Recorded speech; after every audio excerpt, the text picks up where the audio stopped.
அன்று இவ்வுலகம் அளந்தாயடி போற்றி. அன்று இவ்வுலகம் அளந்தாயடி போற்றி. அன்று இவ்வுலகம் அளந்தாயடி போற்றி. அன்று இவ்வுலகம் அளந்தாயடி போற்றி. சென்றங்கு தென்னிலங்கை செற்றாய் திரள் போற்றி.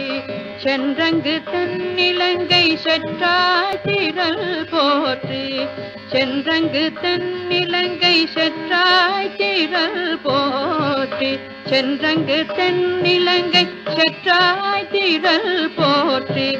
பொன்றச்சகடம் புதைத்தாய்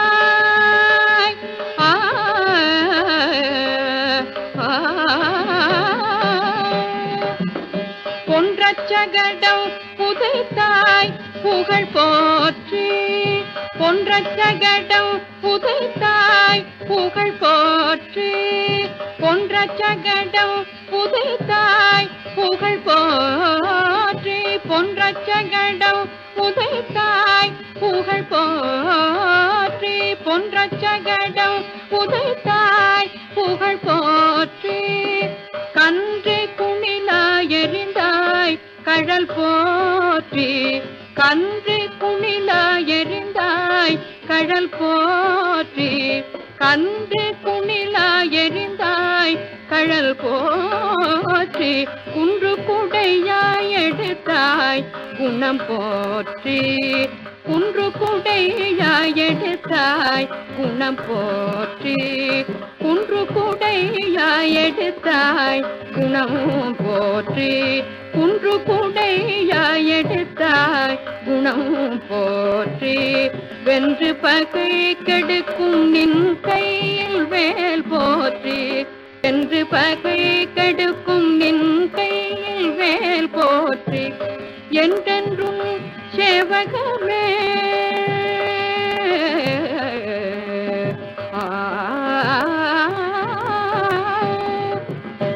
என்றென்றும் சேவகமே ஏத்தி பறை கொள்வான். இன்று யாவ் வந்தோம் இறங்கேலோரெம்பாவாய். இன்று யாவ் வந்தோம் இறங்கேலோரெம்பாவாய். அன்று இவ்வுலகம் அளந்தாயடி போற்றி.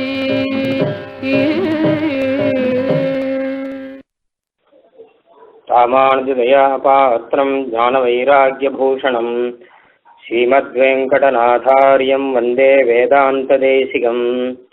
லக்ஷ்மீநாதசமாரம்பாம் நாதயாமுனமध्यமாம் அஸ்மதாச்சார்யபர்யந்தாம் வந்தே குருபரம்பராம். யோ நித்யமच्युतपदाम्बुजयुग्मरुक्मव्यामोहतस्तदितराणि तृणाय मेने. अस्मद्गुरोर्भगवतोऽस्य दयैकसिन्धो रामानुजस्य चरणौ शरणं प्रपद्ये. नीलातुङ्गस्तनगिरितटी सुप्तमुद्बोध्य कृष्णं पारार्त्यं स्वं श्रुतिशतशिरःसिद्धमध्यापयन्ती. स्वोच्छिष्टायां सृजनिगलितं याबलात्कृत्य भुङ्क्ते. गोदा तस्यै नमैदमिदं भूय एवास्तु भूयः. அன்னவயல் புதுவையாண்டாள் அரங்கற்கு பண்ணு திருப்பாவை பல்பதியம் இன்னிசையால் பாடிக் கொடுத்தாள் நற்பாமாலை பூமாலை சூடிக் கொடுத்தாளை சொல்லு. சூடிக் கொடுத்த சுடற்கொடியே தொல்பாவை பாடி அருளவல்ல பல்வளையாய். நாடினி வேங்கடவர்க்கு என்னை விதி என்னையும் மாற்றம் நாங்கடவா வண்ணமே நல்கு. வேயர் புகழ் வில்லிபுத்தூர் ஆடிப்பூரம் மேன்மேலும் மிக விளங்க விட்டு சித்தன் தூய திருமகளாய் வந்து அரங்கனார்க்கு துழாய் மாலை முடிசூடிக் கொடுத்த மாதே. நேயமுடன் திருப்பாவை பாட்டு ஆரைந்தும் நீயுரைத்த தையொரு திங்கட்பாமாலை. ஆய புகழ் 100 43 அன்புடனே அடியேனுக்கு அருள் செய் நீயே. அன்றி உலகம் அளந்தாய் அடி போற்றி. சென்றங்கு தென்னிலங்கை செற்றாய் திரள் போற்றி. பொன்ற சகடம் உதைத்தாய் புகழ் போற்றி, கன்று குனிலாய் எறிந்தாய் கடல் போற்றி, குன்று குடையாய் எடுத்தாய் குணம் போற்றி, வென்று பகை கெடுக்கும் நின் கையில் வேல் போற்றி, என்றென்று உன் சேவகமே ஏற்றிப்பறை கொள்வான், இன்றியாம் வந்தோம் இறங்கேலோர் எம்பாவாய். விஜிதாத்மா விதேயாத்மா சத்கீர்த்தி சின்ன சம்சய. பகவானுடைய திருநாமங்கள்ல விதேயாத்மா என்ற ஒரு திருநாமம். விதேயனாக இருக்கக்கூடியவன், கட்டளைக்கு கட்டுப்பட்டு இருக்கக்கூடியவன் என்ன அர்த்தம். விஜிதாத்மா விதேயாத்மா என்பதை பிரித்து அர்த்தம் சொல்லும் போது விஜிதாத்மா அவிதேயாத்மா என்று பிரித்து பலர் அர்த்தம் சொல்லியிருக்கார்.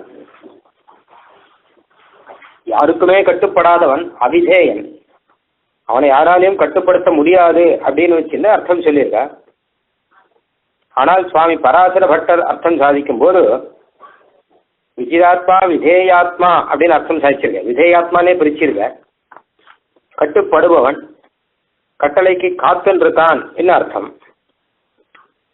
யாருடைய கட்டளை அப்படின்னா ஆசிரியர்களுடைய கட்டளை. பக்தர்கள் என்ன சொன்னாலும் அதை காத்திருந்து செய்யறானாம். ரொம்ப பிடிச்ச பக்தர்களா இருந்தான்னா அவளுக்கு விதேயனா ஆயிடுறான். அனன்யாதீன சன் பவதி பரதந்த பிரணமதாம் கிருபே சர்வத்ரஷ்டா நகனயதி தேஷாம் அபகிருதிம் அப்படிங்கிறார். அனன்யாதீனம் தான், யாருக்குமே கட்டுப்படாதவன் தான் வேதம் சொல்றது. அவனை யாருக்குமே கட்டுப்பட வேண்டிய அவசியம் இல்லாதவன், கர்மத்துக்கு கூட கட்டுப்பட வேண்டிய அவசியம் இல்லாதவன். ஆனால் ஆசிரியர்களுக்கு பக்தர்களுக்கு பரதந்திரமா இருக்கானா. அவ எதை சொன்னாலும் அதை கேட்கறது ரொம்ப இஷ்டமாம் இவனுக்கு. ஒரு உதாரணம் என்ன அப்படின்னா, கிருபே சர்வத்ரஷ்டா ந கணயதி தேஷாம் அபகிருதி. அவ பண்ற அபகாரத்தை, அவ பண்ற அபச்சாரங்களை கூட மன்னிச்சுடுறான். பதிஸ்வத்பாதார்த்தியம் பிரசயதி ரிஷக்ஷ்மாதரபதி. தெரியாமல் அபச்சாரம் பண்ணிட்டான்னா, அபுத்திபூர்வமா தன்னையும் மீறி அபச்சாரம் வந்துருத்து அப்படின்னா அதை பரிகரணம் பண்றது இல்லையா. அந்த அவளுக்கு பரதந்திரனாக இருக்கா. ஏதோ அவர் ரொம்ப வேண்டியவர் எனக்கு அப்படின்னு சொல்லிட்டு இருக்கானா. அதனால பராசர பட்டர் சாதிக்க, இக ஆகச்ச இக திஷ்ட இக ஆஸ்வ இதம் புங்ஷ்வ அப்படிலாம் சொல்றோமா நம்ம. இங்க எழுந்தருளணும் அப்படின்னா எழுந்தருள்றான், இங்க நின்னருளணும் அப்படின்னா நிற்கிறான். இதம் புங்ஷ்வ இந்த நிவேதனத்தை சீகரிச்சுக்கணும் அப்படின்னா சீகரிச்சுக்கிறானாம். சொன்ன வண்ணம் செய்த பெருமாள் அப்படின்னு சொல்ற மாதிரி நம்ம சொன்ன வண்ணம் செய்யறதுக்கு பெருமாள் தயாரா இருக்கானாம்.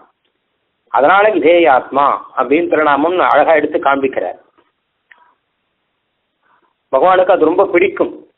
அவரே துர்வாச மகரிஷிட்டு சொல்லும் போது, நான் யாருக்கும் கட்டுப்படாதவன் தான், ஆனா பக்தர்களுக்கு ஆசிரியர்களுக்கு மாத்திரம் ஏன் கட்டுப்பட்டு இருக்கேன் அப்படின்னா, அவ மொத்தத்தையும் விட்டுட்டு பரம பிரேமத்தோடு கூட என்கிட்ட தன்னையே ஒப்படைச்சிருக்கார். அப்போ அந்த பிரேமத்துக்கு நான் கட்டுப்பட்டு இருக்கேன் அப்படிங்கிறார். மொத்தத்தையும் விட்டுட்டான்.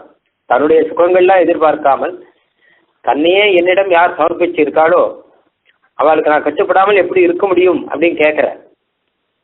அம்பரீஷ சரித்திரத்தில் வரும் இது. அதனால வசீகுர்வந்தி மாம் பக்தியா சத்ஸ்திரியா சத்பதிம் யதா அப்படிங்கிற. பக்தினால என்னை வசீகாரம் பண்ணி வச்சிருக்கா, என்னை அடக்கி வச்சிருக்கா. என்னால் அவளை மீறி நடக்க முடியாது துர்வாசரே. சத்ஸ்திரியா சத்பதிம் யதா அப்படின்னா நல்ல உத்தம குல ஸ்திரீகள் எல்லாம் தம்முடைய பதியை அடக்கி வச்சிருப்பாளாம். அடக்கி வச்சிருப்பாள்னா தன்னுடைய குணங்கள்னால அடக்கி வச்சிருப்பாள். அவருடைய குணங்களுக்கு இவன் கட்டுப்பட்டு ஆகணும். அந்த மாதிரி ரீதியில பக்தர்களுக்கு நான் கட்டுப்பட்டு இருக்கேன் அப்படின்னு சொல்றான். அர்ஜுனன் ஒரு சமயம் கிருஷ்ணனை பார்த்து சொன்னான், சேனையோகோ உபயோகோ மத்தியே ரதம் ஸ்தாபய மே அச்சுதா. பீஷ்மர் பார்த்துட்டு இருக்காரு. மகாபாரத யுத்தம் ஆரம்பிக்கிறதுக்கு முன்னாடி கௌரவ சேனையும் பாண்டவ சேனையும் வியூகம் வகுத்து எதிரெதிர நிற்கிறது.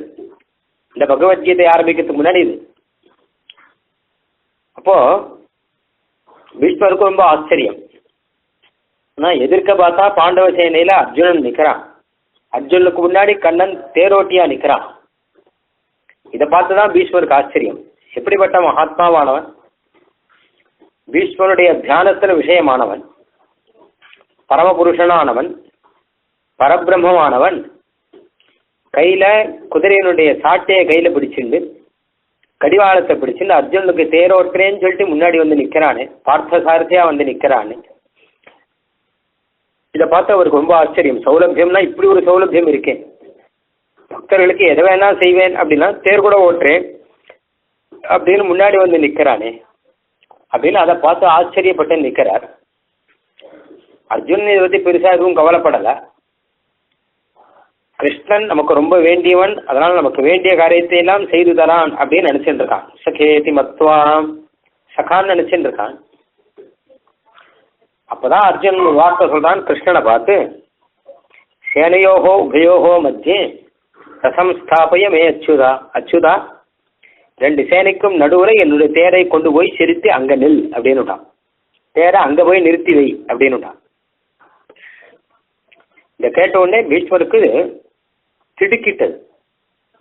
இது என்ன அர்ஜுனன் கட்டளை எல்லாம் இட ஆரம்பிச்சுட்டானே, என்னதான் கிருஷ்ணன் தேரோட்டியா இருக்கட்டும், இந்த கூட பரபிரம்மம் இல்லையா? அப்ப கிருஷ்ணனை பார்த்து கை கட்டி என்ன செய்யணும் கிருஷ்ணா, நீ ஆட்சே பண்ணு நான் செய்கிறேன் அப்படின்னு தானே சொல்லணும். அர்ஜுனன் அப்படி சொல்றது தானே நியாயமா இருக்கும். ஆனா அதை விட்டுட்டு கட்டளை இடுறான் இவன். தான் தான் தேர் தட்டுல மேல இருக்கான், அவன் தேரோட்டி கீழே இருக்கான். தேரோட்டி தானே இவன், தேராளியாச்சே. கிருஷ்ணன் சாரதி தானே, இவன் ரத்தியான். அப்போ ஒரு தேராளி தேரோட்டிக்கு கட்டளை இடுற மாதிரி, ஒரு கார்ல போறவர் அந்த டிரைவருக்கு கட்டளை இடுற மாதிரி, கிருஷ்ணனை பார்த்து ரெண்டு சேனைக்கு நடுவில் என் தேரை செலுத்தி அங்க நிறுத்தி வை அப்படின்னு கட்டளை இடுறானா அர்ஜுனன். இதுதான் பீஷ்மருக்கு பொருட்களை. யார் யாருக்கு கட்டளை இடுறது? பரபிரம்மத்துக்கு கட்டளை இட முடியும். ஏதோ நமக்காக ஒரு காரியம் செய்கிறேன் அப்படின்னு வந்தா அதை பார்த்து ஆஜ்ஞை பண்ண முடியுமா அப்படின்னு திடுக்கிட்டு போற பீஷ்மர். அர்ஜுனன் இப்படி இருக்கானேங்கிற. ஆனால் அப்ப நடந்தது ஆச்சரியம் என்ன கேட்டா, சத்தியத்தேன சோதிதா தட்சணாதேவ அப்படின்னு கீதா பாஷ்யத்தில் சாதிக்கிறார். அர்ஜுனன் சொன்ன உடனேயே அடுத்த க்ஷணத்திலேயே தேரை கொண்டு போய் முன்னாடி கொண்டு போய் நிறுத்திட்டான் கண்ணன். அர்ஜுன் எதுக்காக அங்கே போய் நிறுத்த சொன்னான்னா, யாவதேதான் நிரீக்ஷேகம், அங்கே கொண்டு போய் தேரை நிறுத்து, என் முன்னாடி யார் யார் யுத்தம் பண்ண போறாள், யார் யார் இருக்கா அப்படிங்கிறத நான் ஒரு தான் பார்க்கணும் அப்படின்னு இருக்கான். கிருஷ்ணன் சிரிச்சுன்னான். பார்த்தா என்ன ஆகுங்கிறது தெரியும். இப்போ பார்த்தா அவளோட யுத்தம் பண்ண முடியாமல் காண்டீபம் கையிலேருந்து நழுவ இவன் மனசெல்லாம் பேதலிச்சு போய் கிருஷ்ணன்கிட்டயே சரணாகதி பண்ணி பகவத்கீதை உபதேசம் வாங்க போனான். அதான் நடக்க போகுது. ஆனால் முதல்ல சொல்லச்சே கம்பீரமாக சொல்கிறான், நான் யார் யார் என்னோட யுத்தம் பண்ண போகிறான்னு பார்க்கணும்னா, பார்த்தா யார் இருக்காருன்னா பீஷ்மர் இருக்கார், துரோணர் இருக்கார். அப்போ அவெல்லாம் இருக்கிறத பார்த்தான்னா அவளை பீஷ்மர் துரோணர் அப்படின்னு பார்க்காம என்னுடைய ஆச்சாரியர் இருக்கார், என்னுடைய மாத்துளர் இருக்கார், என்னுடைய தாத்தா இருக்கான்னு தத்ரா அபஷ்யத் ஸ்திதான் பார்த்தா யார் யார் இருக்கான்னு பார்த்தான்னா ஆச்சாரியன், மாத்திரன், மாத்துளர், இப்படி எல்லாரையும் பார்த்துட்டு இருக்கான். உறவு வச்சு பார்க்குறான். அதனால அவளுக்கு அவளை கொல்லலாமான்னு தோணி போச்சு. அது இருக்கட்டும், அது தெரியாமல் முதல்ல கம்பீரமா சொன்னான், அவள் கொண்டு போய் தேரை நிறுத்து. தட்சணாதேவங்கிற அந்த க்ஷணமே கொண்டு போய் நிறுத்திட்டான் கண்ணன். காத்துன்னு இருக்கான். அர்ஜுன் ஒரு வார்த்தை சொல்லணும், அதை நாம கேட்கணும். அதான் விதேயாத்மா. அர்ஜுனன்கிட்ட அத்தனை பிரீத்தி.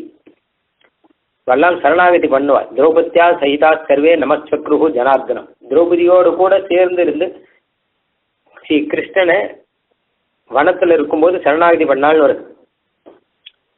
அதனால அவளுடைய காரியத்தை முடிச்சு கொடுக்கறதுக்கு தான் காத்துட்டு இருக்கானா. சொன்ன வண்ணம் செய்த கண்ணன் அப்படின்னு ஆறான். அதை பீஷ்மர் கொண்டாடுற. சபதி சகிவச்சோ நிசம்ய மத்தியே நிஜ பரயோல் பலயோஹோ ரதம் பிரவேசிய ஸ்திதவதி பரசைனிகாயுரக்ஷ்ணா ஹிருதவதி விஜய சகே ரதிர்மமாஸ்து.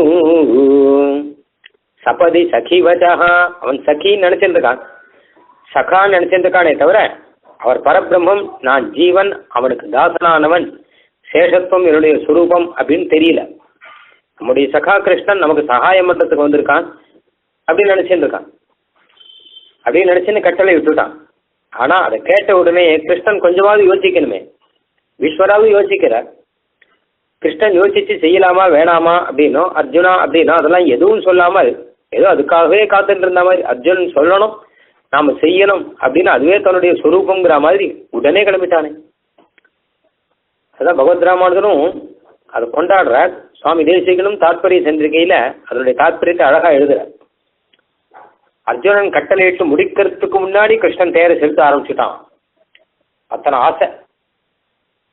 நிஜ பரையோர் பலயோகோ ரதம் பிரவேசிய, 2 சைன்யத்தினுடன் தேரை கொண்டு போய் நிறுத்திட்டான். தன்னுடைய சைன்யம் எதிராளியுடைய சைன்யம் ரெண்டுத்துக்கு நடுவுலங்கிற. பாண்டவர்களுடைய சைன்யத்தை தன்னுடைய சைன்யமா நினைக்கிறான் அவன் கண்ணன். கௌரவர்களுடைய சைன்யத்தை சத்ரு சைன்யமா நினைக்கிறான். ஸ்திதவதி அங்க போய் நிறுத்தின அப்புறம்தான் கண்ணனுக்கே ஒரு சந்தோஷம். ஏன்னா அர்ஜுனன் சொல்றதை கேட்டோம்னு ஒரு பெருமை. பரசைனிகாயுரக்ஷணா கிருதவதி அங்க போய் நிறுத்தினது மாத்திரம் இல்லாமல் தேர் கிட்டு முன்னாடி ஓடி வருதா. அப்ப அர்ஜுனன்லாம் துரியோதனன்லாம் பாக்குறான், இல்ல அர்ஜுனனுடைய தேர் முன்னாடி வருதே அப்படின்னு. அப்போ 2 சைன்யத்துக்கு நடுவில் தேரை நிறுத்திட்டோம். அந்த தேர்ல அப்படி நின்று கண்ணன் கிருஷ்ணன் எல்லாரையும் அப்படி ஒரு பார்வை பார்த்தானாம். எதிர்க்க யார் யார் இருக்கான்னா, துரியோதனன் இருக்கான், துஷாசனன் இருக்கான், பீஷ்மர் இருக்கார், துரோணர் இருக்கார். அப்படி ஒரு தரம் பார்த்தானாம். அதுவும் கௌரவர்கள் அப்படி பார்த்தானாம். பரசைனிகாயுரக்ஷணா கிருதவதி அவன் பார்வையிலேயே உயிரை கவர்ந்துட்டான்.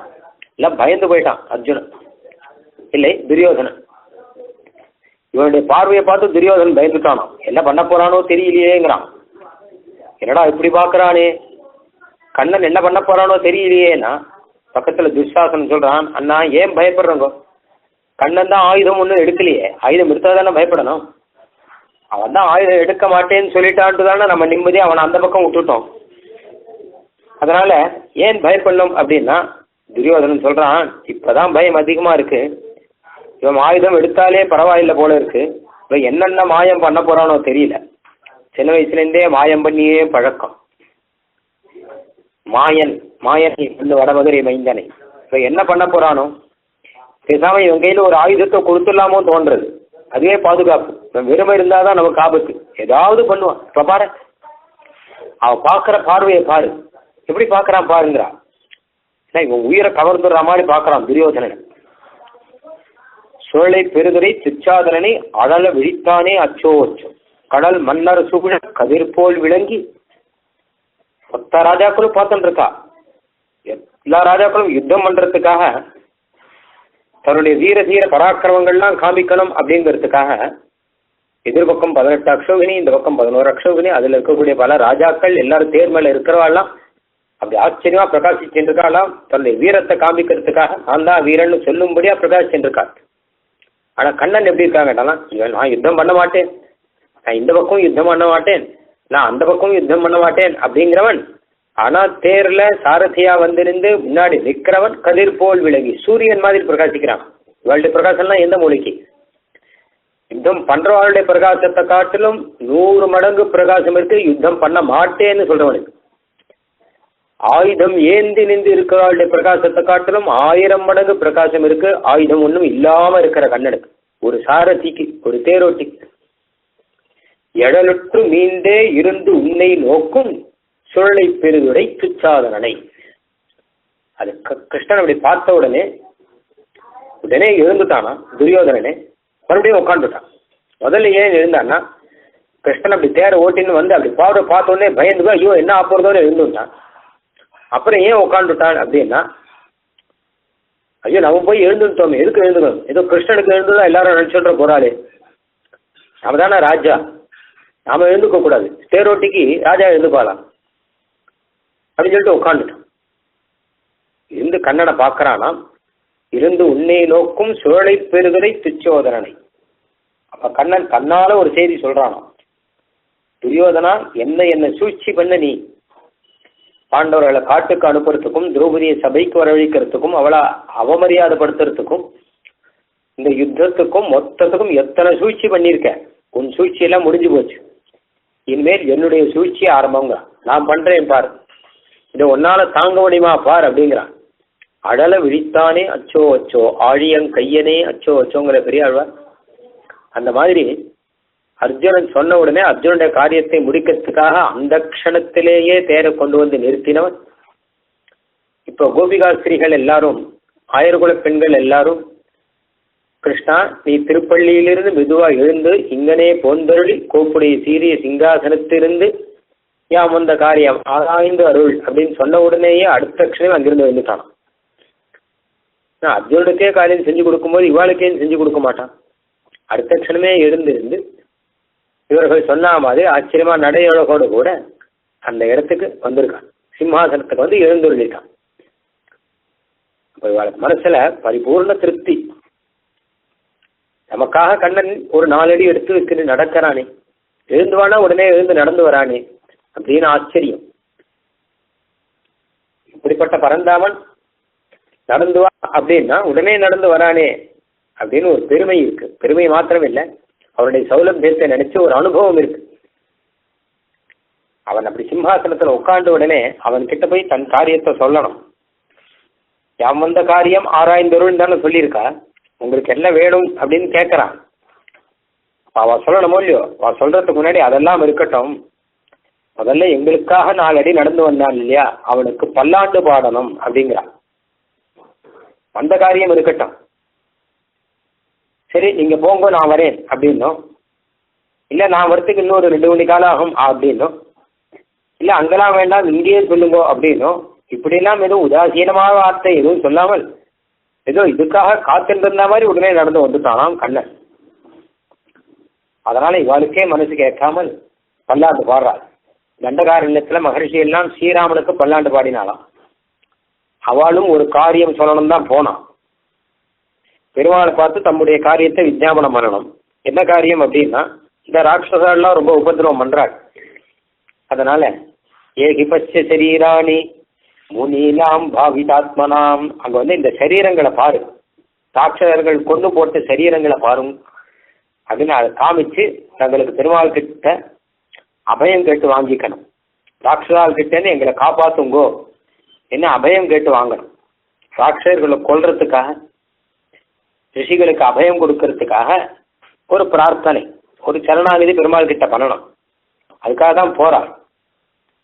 ஆனா பெருமாளை பார்த்த உடனே ஜடாமுடியோடு கூட, மர உரியோடு கூட, கையில தனுஷோடு கூட, சௌமியமான திருமுகத்தோடு கூட ஆச்சரியமா அவன் நிக்கிற அழகை பார்த்த உடனே வந்த காரியத்தை மறந்தார்கள். பெருமாளுக்கு பல்லாண்டு பாட ஆரம்பிச்சுட்டார்.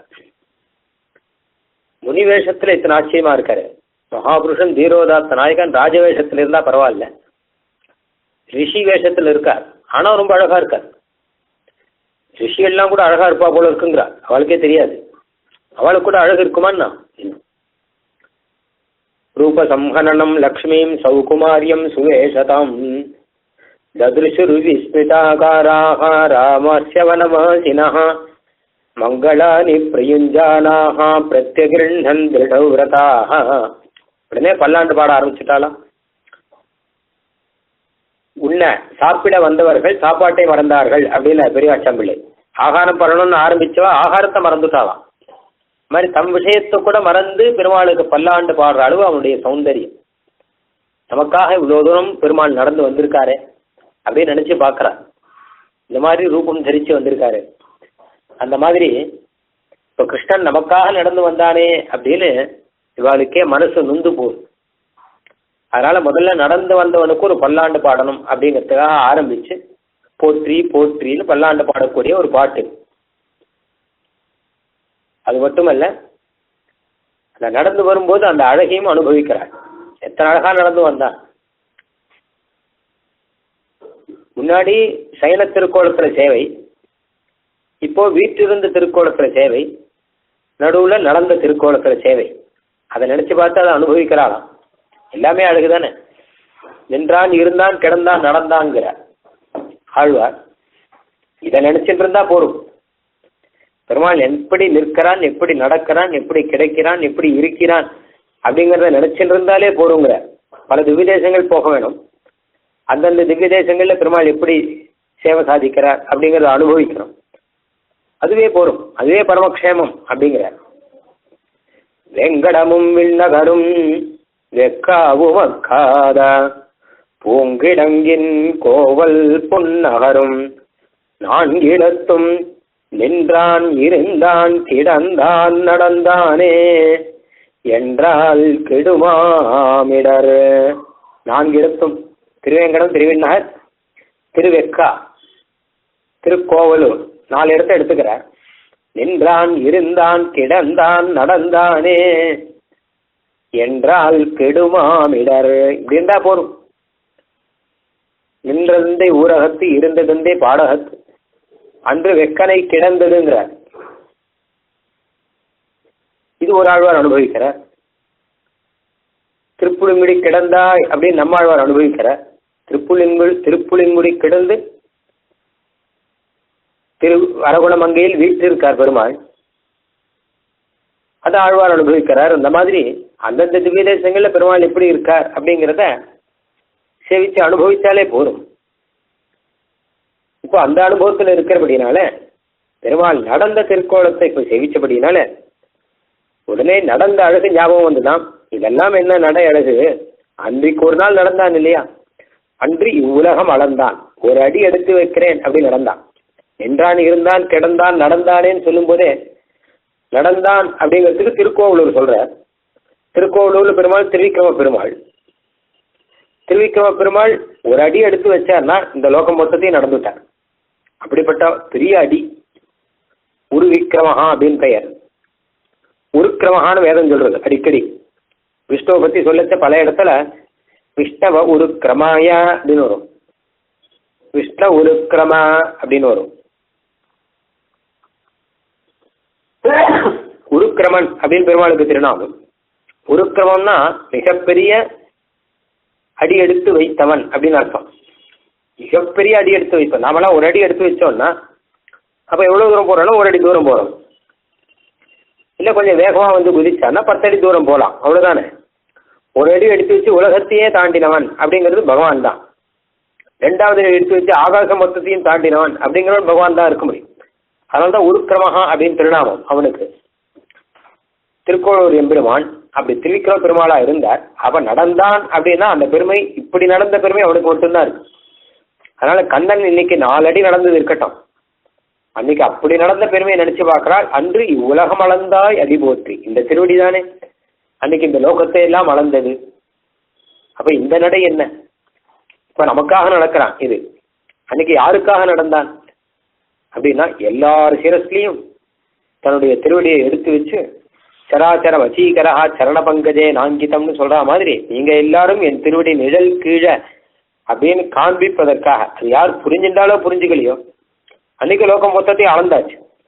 என்னைக்கு திருவிக்கிரம பெருமாள் அளந்தாரோ அன்னைக்கு அவர் திருவடி கீழே நாம இருந்தாச்சு, அவர் திருவடி நிழல்ல நாம இருந்தாச்சு. அதுதான் சத்தியம். புரியலையே, ஒத்துக்கலையே, தெரியலையே அப்படிங்கிற விஷயம் வேற. ஆனா இது நடந்துருச்சு காரியம். எப்படி நமக்கு ஹிருதயத்துக்குள்ள அந்தரியாமையா பகவான் இருக்கானோ அது புரிஞ்சுக்காமல் நிறைய பேர் இருக்கா. எல்லாருடைய ஹிருதயத்துக்குள்ளேயும் பகவான் இருக்கான், அந்தரியாமையா தான் இருக்கான், எல்லாரையும் நியமனம் பண்ணிட்டு இருக்கான். அவன் இருக்கான்ங்கிறதே நிறைய பேருக்கு தெரியாது. தெரிஞ்சு அவன் கூட சண்டை போடுறவா உண்டு. அப்படி ஒருத்தன் வாடகைக்கு இருக்க மாதிரி ஒண்டின்னு இருக்கான்னு தெரிஞ்சு அவங்ககிட்ட வாடகை கூட வாங்கிடுவாங்க. நல்ல வேலை தெரியாது பாதி பேருக்கு.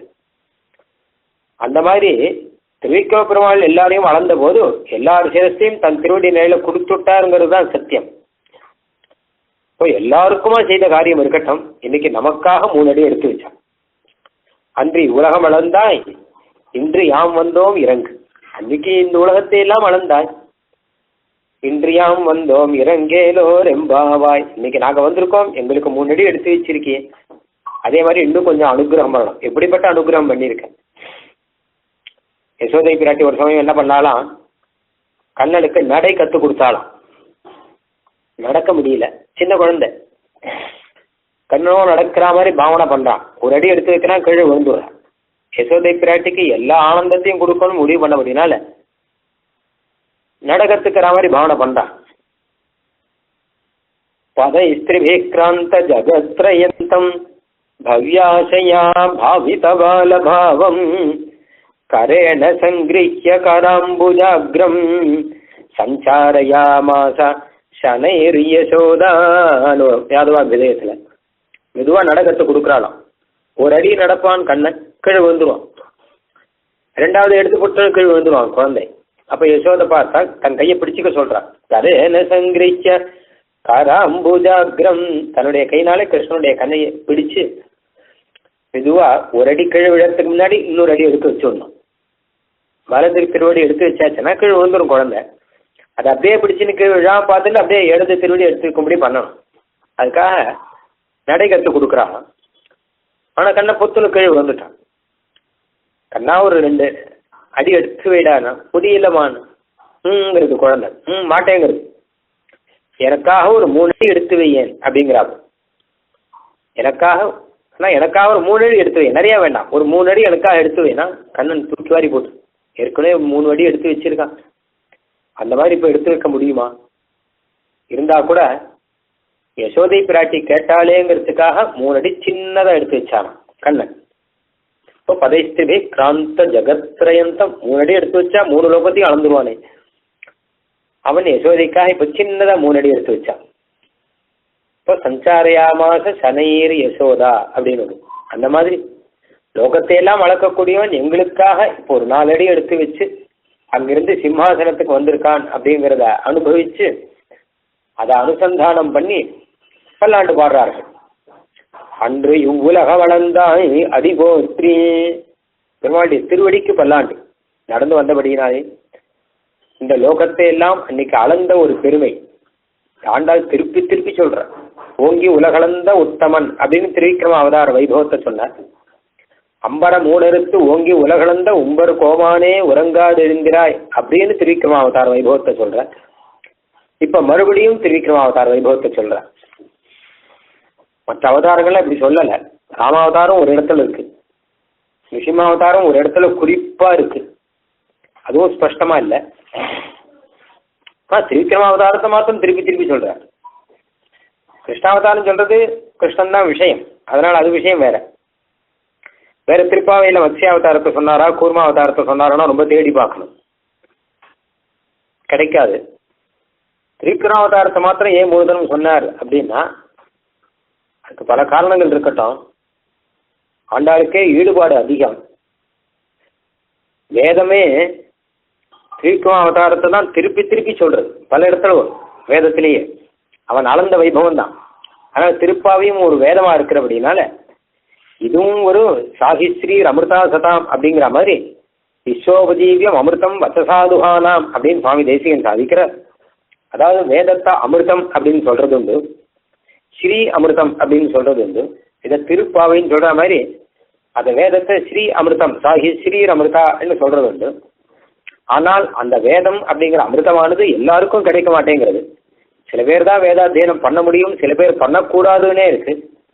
அந்த சில பேரும் பண்ணலாம் அப்படின்னு இருக்கிற சில பேரும் பண்றது இல்லை, சில பேர் தான் பண்றா, சில பேர் பண்ணாமே இருக்கா. ஆனா அப்படி இல்லாமல் இந்த அமிர்தம் இருக்கும் இல்லையா, திருப்பாவை அப்படின்னு ஒரு அமிர்தம் இருக்கு.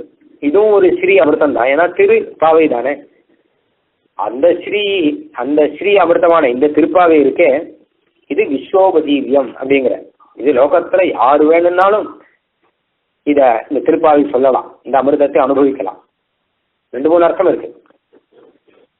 தேவலோகத்தில் இருக்கக்கூடிய அமிர்தம் மனுஷலோகத்துக்கு கிடைக்காது, இல்ல பிராமணர்களுக்கு கிடைக்கக்கூடிய வேதம் அப்படிங்கிற அமிர்தம் மற்ற பேருக்கு கிடைக்காது. ஆனால் இந்த திருப்பாவை அப்படிங்கிறதோ இந்த அமிர்தம் இருக்கே, இது தேவர்களுக்கும் கிடைக்கும், மனுஷர்களுக்கும் கிடைக்கும், பிராமணர்களுக்கும் கிடைக்கும், அப்பிராமணர்களுக்கும் கிடைக்கும், யாருக்கு வேணாலும் கிடைக்கும். சின்ன குழந்தைகள் கூட சொல்லலாம், சின்ன ஸ்திரீகள் கூட சொல்லலாம். அவளுக்கு தான் பிரதானம், குழந்தைகள் தான் முக்கியம். அதனால விஸ்வோபஜீவியம் அமிர்தம் அப்படிங்கிற திருப்பாவை லோகத்துல எல்லாருக்கும் அனுபவிக்கக்கூடிய ஒரு அமிர்தம் அப்படின்னா அது திருப்பாவை தான். வேதத்துக்கு மாதிரி பெயர் பெற்றது. அப்போ வேதம் என்ன பண்ணிட்டோ அது அந்த திருப்பாவை பண்றதாம், வேதத்துக்கு சமமா இருக்கு. அதனால வேதம் அனைத்துக்கும் வித்தாகும் அப்படின்னு சொல்ற மாதிரி வேதத்துக்கு சமமா இருக்கு. அப்படின்னால வேதம் என்ன பண்ணிட்டுன்னு கேட்டா எந்த அவதாரத்தை நிறைய வாட்டி சொல்லியிருக்குன்னு பார்த்தா திருவிக்கிரம அவதாரத்தை தான் நிறைய வாட்டி சொல்லியிருக்கு. இதம் விஷ்ணு விஜக்ரமே திரேதா நிததே பதம் சமூடவசிய பாகும் சுரே அப்படின்னு மந்திரம் சொல்றது. பகவான் உலகளந்த வைபவத்தை. த்ரீணி பதா விசக்கிரமே விஷ்ணு கோபாதா அப்ஜா அப்படிங்கிறது இன்னும் பல இடத்துல இருக்கு. யஸ்யோருஷு த்ரிஷு விக்ரமணேஷு அப்படின்னு ஒரு மந்திரம் இருக்கு. பல இடத்துல விஷ்ணு கிரமோசி அப்படின்னு இருக்கு. எத்தனை இருக்கு? பெருமாள் உலகளந்த வைபவத்தை வேதம் சொல்லி சொல்லி மாளல. அதனாலதான் அந்த வேதத்தையே தமிழ்ல பண்ணும்போது அதே மாதிரி அந்த உலகளந்த வைபவத்தை ஆண்டாளுக்கும் சொல்லி சொல்லி மாளல, திருப்பி திருப்பி சொல்லிட்டு இருக்க. அன்றி உலக வளர்ந்தாய் அடிபோத்ரி. ஆச்சரியமா அளந்த வைபவத்தெல்லாம் நினைச்சு பார்த்துக்கணும். இப்போ ஓங்கி உலகளந்த உத்தமன்னு சொன்ன மாதிரி ஓங்கி உலகளந்த உத்தமன்ல உத்தமன்னு சொல்லியிருக்க. அடுத்தது அம்பர மூடரத்து ஓங்கி உலகளந்தால உம்பரு கோமான் அப்படின்னு சொல்லியிருக்க. உத்தமன்னு ஒரு டைட்டில், உம்பரு கோமான் அப்படின்னு ஒரு டைட்டில். இப்போ இந்த பாட்டுல என்ன கேட்டான்னா அன்றி உலக வளர்ந்தாய் அடி போற்றின்னு பல்லாண்டு. இப்போ விருதம் கொடுத்ததெல்லாம் இருக்கட்டும், இன்று யாம் வந்தோம் பல்லாண்டு பாடுறதுக்கு தானே நாங்க வந்திருக்கோம். அன்னைக்கு நீ உலகளந்த போது உன்னை சேவிக்கிறதுக்கு நாங்க வந்தோமா அப்படின்னா எங்க இருந்தோன்னே எங்களுக்கே தெரியாது. எங்கேயோ இருந்தோம், ஆனா எங்க இருந்தோம் தெரியாது. அப்போ பல்லாண்டு பாட முடியல. இன்னைக்கு அப்படிப்பட்ட நீ எங்களுக்காக 4 அடி எடுத்து வைக்கும் போது பல்லாண்டு பாடுறோம். ஏன்னா அதை காட்டிலும் இது ஆச்சரியமா இருக்கு வாழ்க்கை. உலகளந்த வைபவத்தை காட்டிலும் இன்று யாம் வந்தோம், இன்று நாங்க வரும்போது நீ அடி எடுத்து வச்சு பெரிய ஆச்சரியம். ஏன்னா திருக்கோவலூர் எம்பெருமான் விஷயத்துல சுவாமி தேசிகன் சாதிக்கிறார். திருக்கோவலூர் எம்பெருமான் உலகளந்த பெருமான். அப்போ ஒரு திருவடியை உயர தூக்கி உலகளந்த சேவையில சேவை சாதிக்கிறார் பெருமான். உலகம் மொத்தத்தையும் ஒரு திருவடியால் அளந்தவர், மேலுலகம் மொத்தத்தையும் அடுத்த திருவடியால் அளந்தவர். அதே திருக்கோவலூர் எம்பெருமான் தான் முதலாழ்வார்கள் 3 பேரை நெருக்கிறதுக்காக இடமில்லாத இடத்துல ஒரு சின்ன ரேழில உள்ளுக்குள்ள போனவர். முதலாழ்வார்களுக்கு நடுவுல போய் நெருக்கினவர். அவர்களோட தான் நெருக்குண்டு அந்த பாகவத சம்சர்க்கம் பக்த உபமர்த்த ரசிக்காங்கிற மாதிரி பக்தர்கள் நெருக்கும் போது அதை ரசிக்கிறானா பெருமான். அது எப்படி இருக்கும் பார்க்கணும், அதுக்காக அங்க போயிருக்கான். அப்போ அதான் சொல்றார் சுவாமி தேசிகன், நீ ஒரு பெரிய அடி எடுத்து வச்சு உலகத்தையெல்லாம் அளந்த அத்தனை பெரிய திருமேனி எடுத்திருக்கான். இவன் திருவடி அத்தனை பெருசா இருந்தா திருமேனி அத்தனை பெருசா இருக்கும். இவன் பூமியை அளந்தான் அப்படின்னா ஒரு திருவடினாலே பூமியை அளக்கும் போது இவனுடைய திருமுடிங்கிறது ஆகாசத்தை தாண்டி போயிடுது. அத்தனை பெரியவனா இருந்தாதான் திருவடி அத்தனை பெருசா இருக்கும். பெரிய திருமேனி எடுத்து உலகளந்த பெரிய விஷயம் இல்லை. ஆனால் ஒரு சின்ன திருமேனியை எடுத்துட்டு இந்த பக்தர்களுக்கு நடுவுல முதலாழ்வார்களுக்கு நடுவுல நெருக்குண்டு நிற்கிறேன், இதுதான் ஆச்சரியங்கிற. அந்த மாதிரி நீ எங்களுக்காக நடந்து வந்தது ஆச்சரியம். அன்றி உலகம், அதனாலதான் பல்லாண்டு பாடுறாள் இவா. அதையும் நினைச்சு இதையும் நினைச்சு பல்லாண்டு பாடும். அன்றி உலகமளந்தால் அடி போற்றி சென்றங்கு தென்னிலங்கை செற்றாய் திரள் போற்றி. அது பல்லாண்டு பாடணும்னு ஆரம்பிச்சா நிறைய இருக்கு. அது சட்டுன்னு ஆரம்பிச்சு சட்டுன்னு முடியாது. பெரியாழ்வார் மாதிரி பெரியாழ்வார் முதல்ல பல்லாண்டு பாடணும்னு ஆரம்பிச்சார். அது எங்க முடிஞ்சுன்னு கேட்டா 473 பாட்டும் பல்லாண்டு தான். 473 பாட்டம் அவர் பல்லாண்டு தான் பாடிட்டு இருக்கார். மங்களாசாசனம் தான் நடக்கிறதா பெரியாழ்வார். அந்த மாதிரி அது சட்டுன்னு ஆரம்பிச்சு நிற்கிற விஷயம் இல்லை. அடுத்து பெருமாள் நடந்த வைபவத்தை பார்க்கணும்னா ராமாவதாரத்துல அவர் நடந்து நடந்து நடந்து வந்து தென்னிலங்கைக்கு போய் அங்க ராவணனை சம்ஹாரம் பண்ணார். அது வரைக்கும் நடந்துட்டே இருந்தாராம். நடந்த கால்கள் நொந்தவோ. அயோத்தியிலேருந்து கிளம்பி சித்திரக்கூட்டம் வந்து சித்திரக்கூட்டத்திலேருந்து கிளம்பி தண்டகாரண்யம் போய் தண்டகாரண்யத்தில் உள்ள பிரவேசம் பண்ணி 10 வருஷ காலம் நடந்துட்டே இருந்து கடைசியில பஞ்சவட்டிக்கு வந்து பஞ்சவட்டியிலேருந்து நடந்து பம்பா தீரம் வந்து அங்கிருந்து நடந்து கிருஷ்ணகிரிக்கு வந்து அங்கிருந்து வந்து சேதுக்கரைக்கு வந்து அங்கிருந்தும் சமுத்திரத்தை தாண்டறதுக்கு நடந்தே போய் சமுத்திரத்தை தாண்டி லங்கையில போய் இத்தனை தூரம் நடந்து சென்று அப்படிங்கிற நடந்தே போனார். அதுவும் 10 வருஷ காலம் தண்டகாரண்யத்தில் நடந்தே இருந்தாங்க.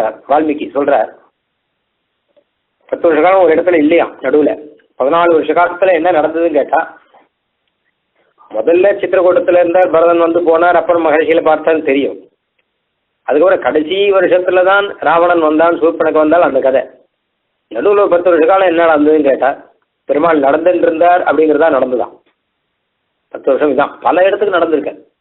ஒரு ஆசிரமத்துல போய் 3 நாள் இருப்பார், இன்னொரு ரிஷிண்ட ஆசிரமத்துல போய் 10 நாள் இருப்பார், இன்னொரு ரிஷிண்ட ஆசிரமத்துல போய் 15 நாள் இருப்பார், இன்னொரு ரிஷிண்ட ஆசிரமத்துல வந்து 5 நாள் இருப்பார்.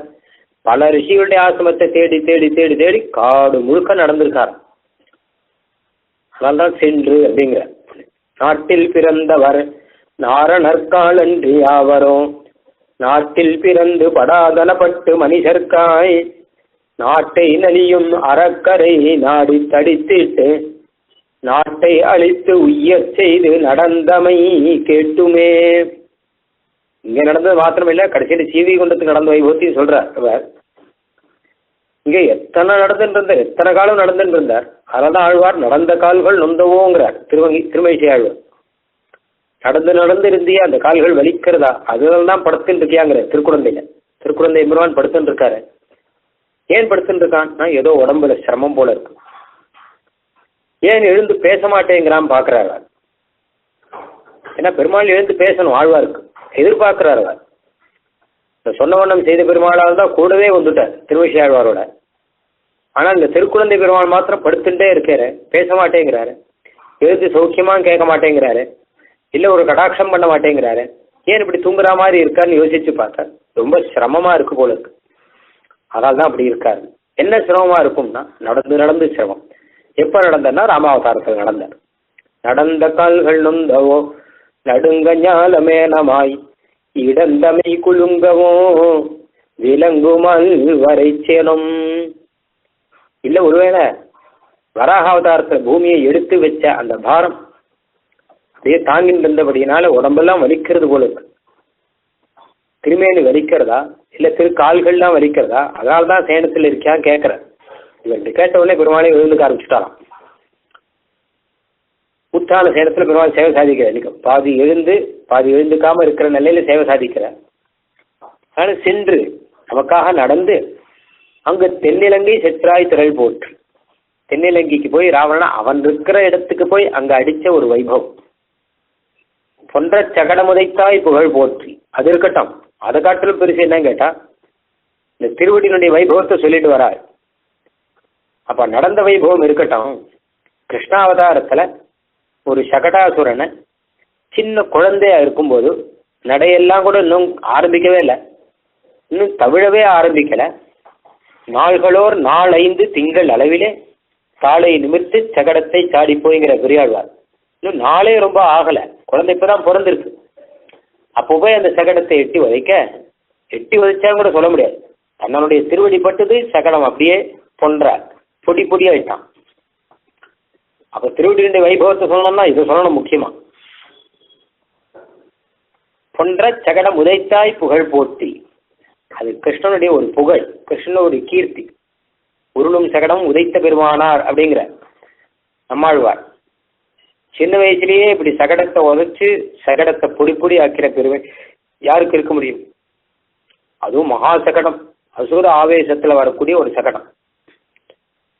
அந்த சகடத்தை மகாபலிஷ்டனா வரக்கூடிய அந்த சகடத்தை பொன்ற ஒண்ணுமில்லாமல் போகும்படி உதைத்த பெருமான். உருளும் சகடம் உதைத்த பெருமானார் அப்படின்னு பட்டம் கொடுக்குற நம்மாழ்வாரே. பொன்ற சகடம் உதைத்தாய் புகழ் போற்றி. அந்த கீர்த்தி இருக்கு இல்லையா, சின்ன வயசுலேயே சகடத்தை உடைத்த கீர்த்தி, அதுக்கு பல்லாண்டு பாடணும். அடுத்தது கன்று குணிலாய் எறிந்தாய் கடல் போற்றி. இது சின்ன வயசுல நடந்தது. இன்னொரு வேடிக்கை ஒன்று நடந்தது. இது ஆச்சரியம். இந்த ஆச்சரியத்தை காட்டில வேடிக்கை ஒன்று நடந்தது. ஒரு கன்றை எடுத்து, ஒரு கண்ணுக்குட்டியை எடுத்து அதை கைத்தடியாக்கி இன்னொரு அசுரனை கொல்றானா கண்ணன். வத்சாசுரன் ஒருத்தன், அவன் கண்ணுக்குட்டி ரூபத்தில் வந்தான். கண்ணன் மேய்க்கிற கண்ணுக்குட்டிகளோட கலந்துட்டான். கண்ணுக்குட்டி அவனும் கலந்துட்டான். இது யாருக்குமே தெரியாது. இதான் கணக்கில்லாமல் கண்ணுக்குட்டிகள் இருக்கோ இல்லையோ, அதுல ஒருத்தனா இந்த அசுரன் இருக்கான்.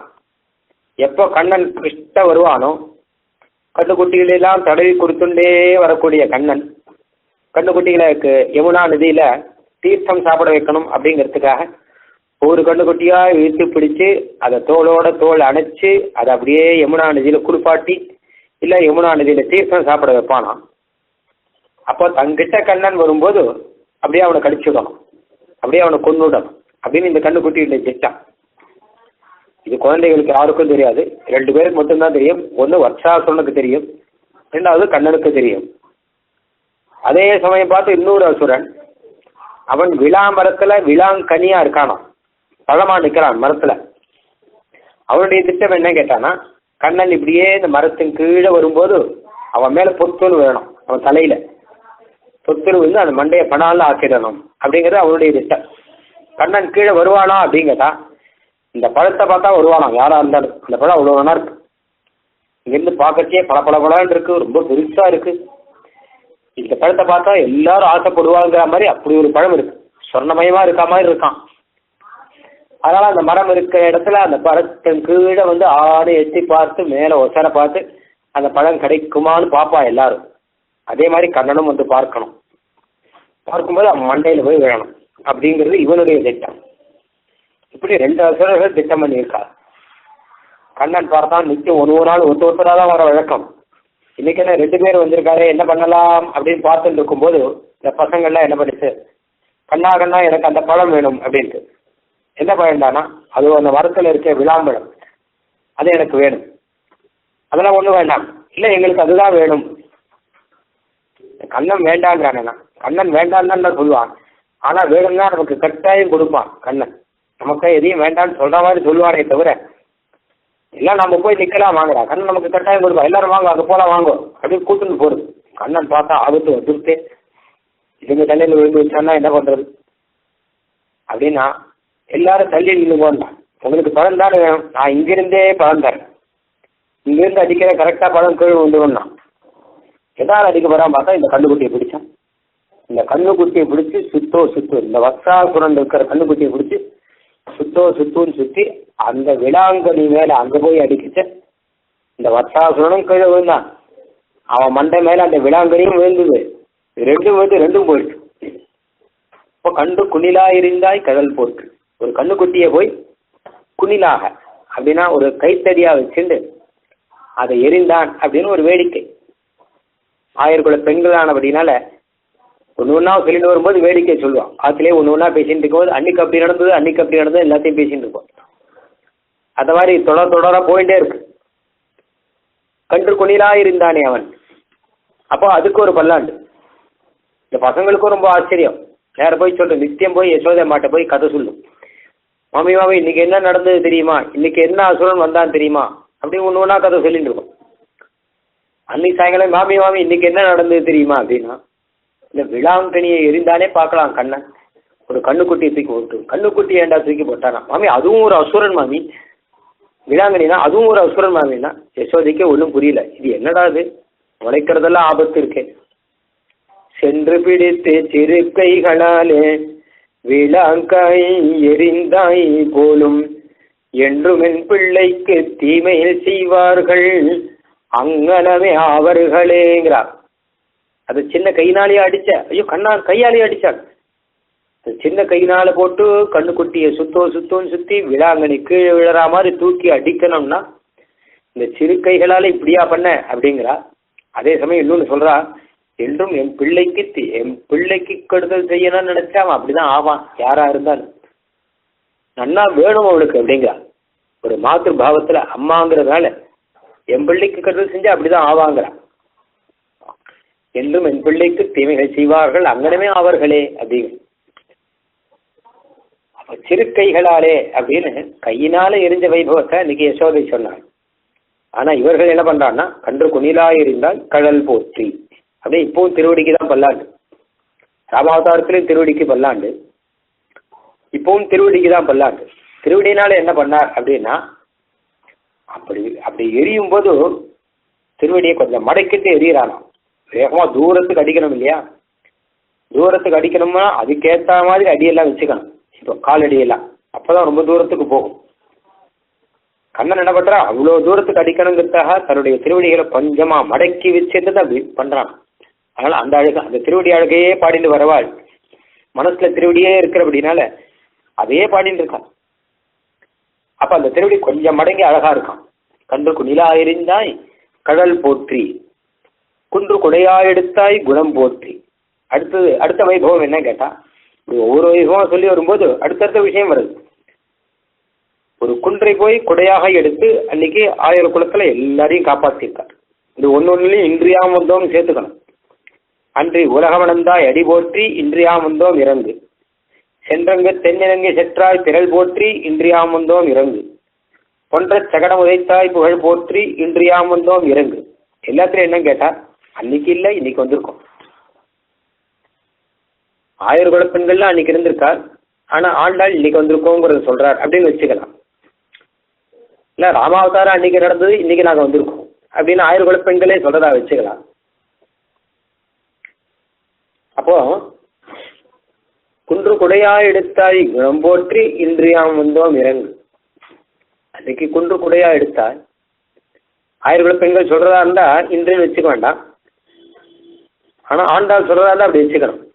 ஏன்னா அதுக்கு ஆசைப்படுறார் சுவாமி நம்மாழ்வார். சொல்றார், குன்றம் எடுத்த பிரான் அடியாருடும் குன்றி நின்ற சடகோபன் உரை செயல் வென்றி புனைந்த 1000 அப்படிங்கிற. குன்றம் எடுத்த பிரான் அடியாருடும், பகவான் அன்னைக்கு கோவர்தனத்தை கொடையா எடுத்த போது அதன் கீழே இருந்த பக்தர்கள், அடியார்கள், கோபர்கள், கோபிகள், அவளோட ஒன்றி நின்ற சடகோபன், அவளோட சேர்ந்து இருந்த சடகோபன் அப்படிங்கிற ஒரு ஆசை. அன்னைக்கு கோவர்தனகிரியை கண்ணன் பிடிச்ச போது அந்த அடியார்களோட தான் இல்லையே ஒரு ஆசையா. நம்ம இல்லாத போயிட்டோமே, இருந்தா எத்தனை ஆனந்தமா இருந்திருக்கும். இருந்தா 1 வார காலம் பிடிச்சு நின்றுருக்கான்.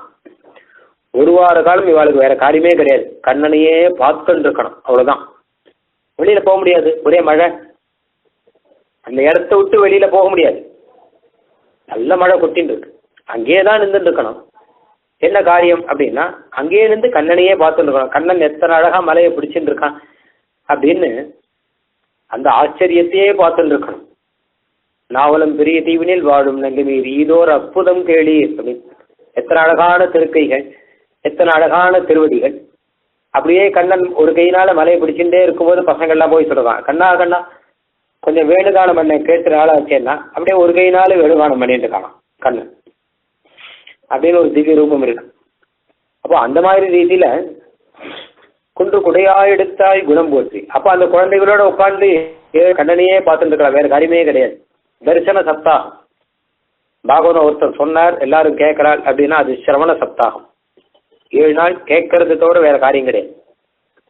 பாகவத சப்தாகம் நடக்கும்போது கார்த்தால எல்லாம் பாராயணம் நடக்கும், மத்தியானம் எல்லாம் பிரவச்சனம் நடக்கும், ராத்திரி எல்லாம் பிரவச்சனம் நடக்கும், கீர்த்தனம் நடக்கும். அப்போ 7 நாள் இந்த சப்தாகத்துல இது தவிர வேற காரியம் கிடையாது. கேட்கறது தவிர பாராயணத்தை கேட்கணும், பிரவச்சனத்தை கேட்கணும், கீர்த்தனத்தை கேட்கணுங்கிறது தவிர வேற காரியமே இருக்காது. அந்த மாதிரி இந்த 1000 குலத்தில் இருப்பாளுக்கு இந்த 7 நாள் என்ன காரியம் அப்படின்னா கண்ணனை பார்த்துன்னு இருக்கணும் அப்படின்னு தரிசன சப்தாகம். இது பார்க்கறது தவிர வேற காரியம் கிடையாது. அப்படி தன் சேவையை கொடுத்துண்டு குன்று குடையா எடுத்தாய். அங்க ஒன்றி இருக்கணும் நம்மாழ்வார் ஆசைப்பட்ட மாதிரி ஆண்டாள் இப்ப கோபஸ்ரீயாவே இருக்கிற அப்படின்னால அவளோட கூடவே இருக்க. குன்று குடையா எடுத்தாய் குணம் போற்றி, இங்க குணம் போற்றி அப்படிங்கிற. குன்று குடையா எடுத்த வீரம் போற்றின்னு தானே சொல்லணும். ஒரு சின்ன குழந்தை, ஒரு பாலகனா இருக்கிறவன் ஒரு சுண்டு விரல்னால மலையை பிடிச்சுன்னு 7 நாள் நிற்கிறான் அப்படின்னா எப்படிப்பட்ட வீரம் இருக்கணும், எப்படிப்பட்ட பராக்கிரமம் இருக்கணும். அதுதான் கோபர்களுக்கெல்லாம் ஆச்சரியம். எல்லாரும் நந்தகோபன்கிட்ட போய் கேட்கறா, உன் பையன் இருக்கானே யாரு அவன்னு கேட்கறா. ஏன்னா இப்படியா ஒருத்தன் நிற்பான், ஒருத்தன் மலையை பிடிச்சிட்டு மலையை பிடிச்சுன்னு அப்படியே கொஞ்சம் கூட வாடி ட்ரீல கொஞ்சம் கூட களைப்பு இல்லை, ஒரு வேர்வையாவது இருக்கணுமே, ஒரு வேர்வையும் இல்லை. வெற்பை ஒன்றெடுத்து ஒர்க்கமின்றியே நிற்கும் அம்மாஞ்சீர் கற்பன் வைகளை. ஒர்க்கமின்றியே, ஒரு களைப்பு இல்லை, ஒரு வேர்வை இல்லை, ஒண்ணும் இல்லை. அப்போ பூத்த பூ மாதிரி 7 நாளும் அப்படியே நிற்கிறாங்க கண்ணன். ஒரு கோலம் கூட மாறலையாம் கண்ணனுக்கு. பெரியாழ்வார் அழகா சொல்ற, யசோதையம்மா கையில மருதாணி இட்டு வச்சிருக்காளாம், அந்த மருதாணி கூட உதிரலையாம், அதுவும் அப்படியே இருக்கு. அந்த மருதாணி கையோட கொடையை பிடிச்சிருக்காங்க, அந்த மருதாணி அப்படியே இருக்கு, அது கூட உதிரல. 1 வாரம் கழிச்சு அதுக்கப்புறம் மருதாணி எடுத்துட்டு அம்மா பார்த்து, அம்மா மருதாணி நல்லா பத்திருக்கா பிடிச்சிருக்கா பாருங்கிறா. அவள் சிரிக்கிறா. ஏட்டா ஒரு ராத்திரி மருதாணி போட்டுக்கோ அப்படின்னா 7 ராத்திரியா போட்டு வச்சுக்கோ, அப்புறம் பத்திருக்கா அப்படின்னா பத்தாம என்ன பண்ணும். அப்போ துளியும் சிரமம் இல்லாமல் அப்படி கண்ணன் செய்ததை பார்த்து அவனுடைய பராக்கிரமத்துக்கு பல்லாண்டு பாட வேண்டியிருக்க குணம் போற்றி அப்படிங்கிறார். என்ன குணம் அப்படின்னா, அப்படி மலையை எடுத்து கீழே வச்ச உடனே இந்திரன் ஓடி வந்து கீழே விழுந்து சேவிச்சு அடியான மன்னிக்கணும் அப்படின்னா உடனே மன்னிச்சான். ஏண்டா இப்போ புரிஞ்சுதா உனக்கு? என்னோட எதிர்ப்பு கோத்து மழையெல்லாம் பெய்ய வைக்கிறியே, நான் யாருன்னு தெரிஞ்சுதா? படவா அப்படின்லாம் ஒரு வார்த்தை சொல்லாமல், ஐயோ பாவம் ஒரு வார காலம் மழை பெய்ய வச்சு இவனும் கஷ்டப்பட்டிருக்கான் அப்படின்னு அவன் மேல பரிவு. ஒரு வார காலம் பசியோடு இருந்திருக்கான், பட்னியோட இதே காரியமா இருந்திருக்கான். இப்போது வந்தானே அப்படின்னு சொல்லிட்டு இந்திரன் வந்த உடனேயே அவனுக்கு ஒரு அனுகிரகம். அந்த குணம், அதாவது தன் கிட்டே எதிரம்பு கோர்த்து தனக்கு சத்ருவா நினைச்சுண்டு தன்னையே எதிர்த்து நின்றவனே வந்தாலும் முன்னாடி வந்திருந்து கை கூப்பிட்டானா அடுத்த க்ஷணம் மொத்தத்தையும் மறந்து அவன் சத்ரு இல்லை, அவன் ரொம்ப ரொம்ப வேண்டியவன் அப்படின்னு அவனை அரவணைச்சிக்க கூடிய ஒரு குணம். ஒன்று குடையாய் எடுத்தாய் குணம் போற்றி. நமக்கும் அது பிரத்யஸ்திரம் அஞ்சலி ரசௌ தவ நிகிரஹாஸ்தே அப்படிங்கிற நமக்கும் அதுதான் பாதுகாப்பு.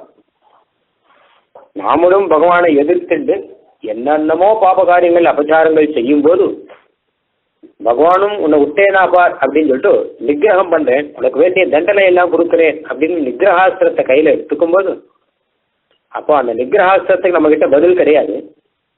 நீ என்ன நிகிரகம் பண்ணா பதிலுக்கு நான் உன்னை நிகிரகம் பண்றேன் அப்படின்னு ஆரம்பிக்க முடியாது. நீ எனக்கு தண்டனை கொடுத்தால் இல்ல உனக்கு நான் தண்டனை கொடுக்குறேன்னு ஆரம்பிக்க முடியாது.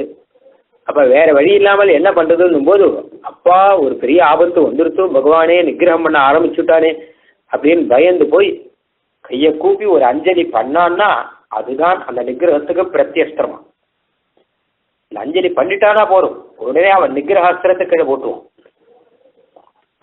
ஒன்றும் பண்ண முடியாது. பிரத்யஸ்திரம் அஞ்சலி ரசௌ தவ நிகிரகாஸ்திரே அப்படிங்கிற அஞ்சலி பண்ணிட்டான்னா உடனே மொத்தத்தையும் மறந்து, அஞ்சலியை பார்த்தா போதும் உடனே மொத்தத்தையும் மறந்து எல்லாத்தையும் மறந்து கோபங்கள்லாம் விட்டுட்டு நம்ம பண்ண பழைய பாப்பங்கள் எல்லாத்தையும் ஒரு க்ஷண காலத்துல மறந்து உடனே அவனுக்கு அனுகிரகம் மாத்திரம் பண்ணுவானா.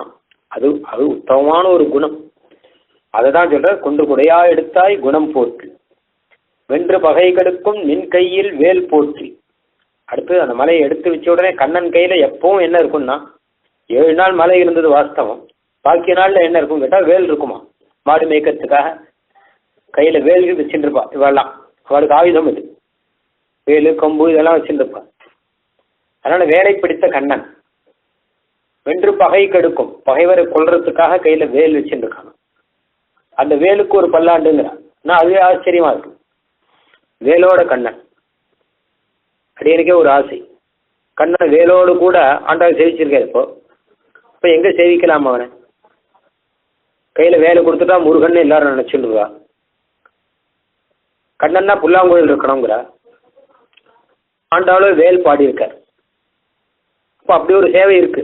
கிருஷ்ண ரூபாணி அசங்கியானிங்கிற தேசிகன் கிருஷ்ணனுடைய ரூபங்கள்லாம் கணக்கில் அடங்காதான். அதாவது ஸ்ரீ பாஞ்சராத்திர சம்ஹிதையில எந்தெந்த திருமேனி பிரதிஷ்டை பண்ணணும் அப்படின்னு கணக்குகள்லாம் இருக்கு. இந்தந்த திருமேனி தான் இப்படி இப்படி ரூபத்திலாம் பிரதிஷ்டை பண்ணணும் அப்படின்னு கணக்கு உண்டு. அதுல நரசிம்ம ரூபம் மாத்திரம் 77 ரூபம் சொல்லியிருக்கான். 77 விதமா நரசிம்மனை பிரதிஷ்டை பண்ண முடியும். லக்ஷ்மி நரசிம்மன், யோக நரசிம்மன், உக்ர நரசிம்மன் அப்படிலாம் இருக்கா மாதிரி பிரகலாத நரசிம்மன் எத்தனை நரசிம்மன் இருக்கார்? 16 கையில் நரசிம்மன் இருக்கார், 1000 கை நரசிம்மன் இருக்கார், 1000 தோழனிடம் அப்படின்னு சொன்ன மாதிரி 4 கை நரசிம்மன் இருக்கார், 2 கை நரசிம்மன் இருக்கார், சங்க சக்கரத்தோடு இருக்கார், ஒன்றும் இல்லாத இருக்கார். இப்படி எத்தனையோ விதமான நரசிம்மன் இருக்கார். இல்லை யோக நரசிம்மன் இருக்கார், இப்போ நடக்கிற நரசிம்மன் இருக்கார், உட்காந்துருக்கிற நரசிம்மன் இருக்கார், இப்படி எத்தனையோ இருக்கார். 77 ரூபம் இருக்கான். கிருஷ்ண ரூபங்கள் எத்தனைனா அசங்கியானிங்கிற என்னவே முடியாதான் அத்தனை அளவு. கிருஷ்ணன் அப்படின்னா கோவர்தன கிரிதாரி கிருஷ்ணன், அப்புறம் நவநீத கிருஷ்ணன், அப்புறம் உலுக்கிழமை தாமோதர கிருஷ்ணன், அதுக்கப்புறம் ராதா கிருஷ்ணன், அதுக்கப்புறம் ருக்மிணி கிருஷ்ணன், எத்தனை கிருஷ்ணன் இருக்கா? காளிங்க நர்த்தனம் பண்ண கிருஷ்ணன் நமக்கு தெரிஞ்சே அநேகம் இருக்கு. அப்ப அசங்கியானின்னு சொல்லும் போது இதுவும் ஒரு கிருஷ்ண ரூபம். எதுனா வேலை பிடித்துட்டு நிக்கிற கிருஷ்ணன், கையில வேல் வச்சுண்டு. அந்த வேலுக்கு ஆண்டாள் பல்லாண்டு பாடியிருக்க, வென்று பகை கெடுக்கும் நின் கையில் வேல் போற்றி என்றென்று உன் சேவகமே ஏற்றி பறைகொள்வான் இன்றியா முந்தோ. இந்த மாதிரி நிறைய உன்னுடைய சேவகம், உன்னுடைய பராக்கிரமங்கள் எல்லாம் சொல்லி பறை வாங்கிட்டு போறதுக்காக நாங்க வந்திருக்கோம். பறையினா என்ன பின்னாடி வரப்போகுது. இன்றியாம் வந்தோம் இறங்கேலோ ரெம்பாவாய், நீ அனுகிரகம் பண்ணணும் என்று பிரார்த்திக்கிறார். என்றென்று அப்படின்னு விட்டார். ஏதோ ஆண்டாள் முடிச்சுட்டாருன்னா 6 வரி எடுத்து பாட்டு முடிக்கணுமேங்கிறதுக்காக முடிச்சுட்டாரே தவிர இத்தியாதி அப்படின்னு அர்த்தம். இந்த மாதிரி நிறைய பாடுவோம். அதுவும் கிருஷ்ணனுடைய திருவடி பெருமையை பாட ஆரம்பிச்சோன்னா முடியுமா? எத்தனை வைபவம் இந்த திருவடிக்கு இருக்கு. இதெல்லாம் கொஞ்சம் தானே. சுவாமி தேசிகனே பல இடத்துல பாடியிருக்கார். பெரிய பெரிய பட்டியெல்லாம் கொடுத்துருக்கார். ஒரு மதியன்பர் உலங்கவர்ந்தன உலகம் அடங்க வளர்ந்தளந்தன ஒரு சடையொன்றிய கங்கை தந்தன உலக படங்கள் அரங்கு கொண்டன தருமம் உயர்ந்ததி தன்ன நின்றன தருமன் இறந்த திசைந்து சென்றன அப்படின்னு ஆரம்பிக்கிறார். ஆரம்பிச்சு அந்த பாசுரத்துல மொத்தமும் திருவடியினுடைய வைபவம் தான். திருவடி என்னென்ன செய்தது அப்படின்னு. சகடம் உடைந்து கலங்க வென்றன தமறுகள் அருந்து மருந்திதன்பன திருமகள் செய்ய கரங்கள் ஒன்றின திகழ் துளவுந்து மனங்கமழ்ந்தன செழுமணி கொண்ட சிலம் விளங்கின சிலை தனிர் அங்கோர் அணங்குமிழ்ந்தன அருமறையந்தம் அமர்ந்த பண்பின அயன்முடி தன்னில் அமர்ந்துயர்ந்தன அருள் தர எண்ணி ஐந்தை வந்தன அடியவர் மெய்யர் மலர் பதங்களே அப்படிங்கிற திருவேந்திரத்தில் தேவநாதனுடைய திருவடியை சேவிச்ச உடனே இத்தனை ஞாபகம் வரும். அந்த திருவடியை பார்த்த உடனே அன்று உலகம் வளர்ந்தா அடி போட்டு ஆண்டாள் ஆரம்பிச்ச மாதிரி ஆரம்பிச்சுட்டார். என்றென்று உன் சேவகமே அப்படிங்கிற மாதிரி எல்லாத்தையும் சொல்லி அருள் தர எண்ணி ஐந்தை வந்தன. நமக்கு அனுகிரகம் பண்றதுக்காக திருவேந்திரபுரத்துக்கு வந்த திருவடிகள். இதுனா உலகம் வளர்ந்த திருவடிகள், கங்கையை கொடுத்த திருவடிகள், காளிங்க நர்த்தனம் பண்ண திருவடிகள், கருவனுக்காக தூது சோழன திருவடிகள், சகடத்தை வென்ற திருவடிகள், அகலிகைக்கு சாப விமோசனம் கொடுத்த திருவடிகள், பிராட்டி கூசி புளிக்கும் திருவடிகள், இப்படி எல்லாத்தையும் சொல்லி பிரம்மாவுக்கும் சிரஸ்ல இருக்கக்கூடிய திருவடிகள் நமக்காக திருவேந்திரபுரத்துக்கு வந்த திருவடிகள் அப்படிங்கிறது. ஒரு சகடமுடைய ஒரு காலிட்டு நறந்தன, அது ஒரு பாட்டு தனியாது. உடன் மருதமுடைய ஒரு போதில் தவழ்ந்தன அப்படின்னு அங்க பெரிய பெருமாள் திருப்பதங்களேங்கிற ரங்கநாதனுடைய திருவடிகளையும் இதே மாதிரி பாடுறார். அங்க வேற ஒரு முறையில பாடுறார். அதுவும் இதே மாதிரி ஆச்சு. பல இடத்துல இருக்கு. யோஷித் பூத திருஷந்தி அபோட சகடஸ்தே மானி வைமானிக ஸ்ரோதஸ்யுபலம் பனானி பசிதோ தஞ்சத் பரீட்சிந்தி ச தூத்யாதிஷ்வபி துர்வஜானி பதயோஹ கிருத்யானி மத்தேவ யத் தத்தே தத் பிரணயம் ததேவ சரணத்ராணம் விரணே ரங்கிணான்னு பாதுகாசாசனம். அதுலேயும் இத்தனை விஷயம் எல்லாத்திலையும் நிறைய சாதிக்கிறார். யோஷித் பூத திருஷந்தி ஒரு கல்லை பெண்ணா மாத்திர திருவடிகள். அப்போட சகடாசனம் கொண்டு வைமானிக கங்கையை கொடுத்தது. பசிதோ தஞ்சத்து பரீட்சித்து குமாரனை உயிர் பிழைக்க வச்சது. சாம்பல்லேருந்து குழந்தையை பிழைக்க வச்சது. தூத்தியாதிஸ்வபி தர்மனுக்காக தூது போனது. நிறைய சொல்றது அங்கேயும். இந்த திருவடி இத்தனை காரியம் செய்கிறத பார்த்துதான் பாதுகை திருவடி கிட்ட ஸ்நேகம் பண்றலாம்.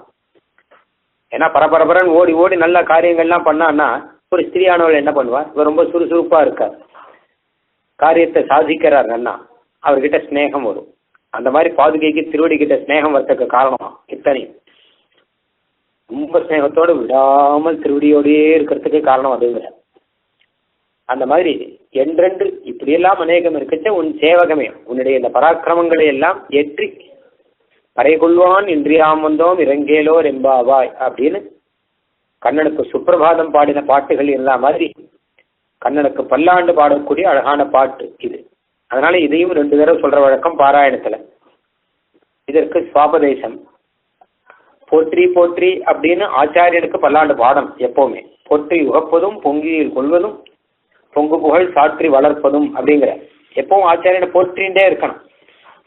குரும் பிரகாசியேத் தீமான் அப்படிங்கிறது. குருவை எப்பவும் பிரகாசம் பண்ணணும். 4 பேர் சொல்லும்படி பேசணும். மந்திரம் எத்திரேன கோபையத், அந்த குரு உபதேசம் பண்ண மந்திரங்களை மறைச்சு வைக்கணும். அதை வெளியில சொல்லிட்டு இருக்க கூடாது. குருவை பிரகாசம் பண்ணணும், மந்திரத்தை மறைச்சு வைக்கணும். ஆனா நேர் எதிரா பண்றான். மந்திரத்தை எனக்கு இந்த மந்திரம் தெரியுமே அப்படின்னு மந்திரத்தை பிரகாசம் பண்றான். ஏதோ தானே தெரிஞ்சிருந்தவர் எனக்கு இந்த மந்திரம் தெரியுமே எனக்கு அந்த மந்திரம் தெரியுமேன்னு தெரிஞ்சுட்டு குருவை போய் மறைச்சு வச்சு தானே சர்வஜனான மாதிரி சொல்றாள்.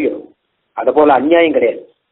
அப்பிரகாச பிரகாசாபியா மாற்றி பண்ணிட்டால் க்ஷீயத்தே சம்பதாயுஷி அப்படின்னு ஸ்லோகம் தேசியன் எடுத்திருக்க. அதனால குருவை பிரகாசம் பண்ணணும், குருவை போற்றணும். வேற என்ன நம்ம பண்ண போறோங்கிறார். குருவுக்கு நம்ம வேற என்ன பண்ண போறோம்? ஏற்றி மனத்து எழில் ஞான விளக்கை இருள் அனைத்தும் மாற்றினவர்க்கு, இப்படிப்பட்ட பரம உபகாரம். அப்போ மொத்தமும் அந்தகாரமா நம்ம மனசுல இருட்டா இருக்குச்ச, அதுல ஞானம் அப்படிங்கிற ஒரு விளக்கை ஏற்றி நம்ம இருட்டா இருந்த மனசை நல்ல பிரகாசமா ஆக்கினார் ஆச்சாரியன். அவருக்கு என்ன பதில் உபகாரம் பண்ண போறோம்? பைசா கொடுக்குறோம் அப்படின்னா பைசா எப்படி பதில் உபகாரம் ஆகும்?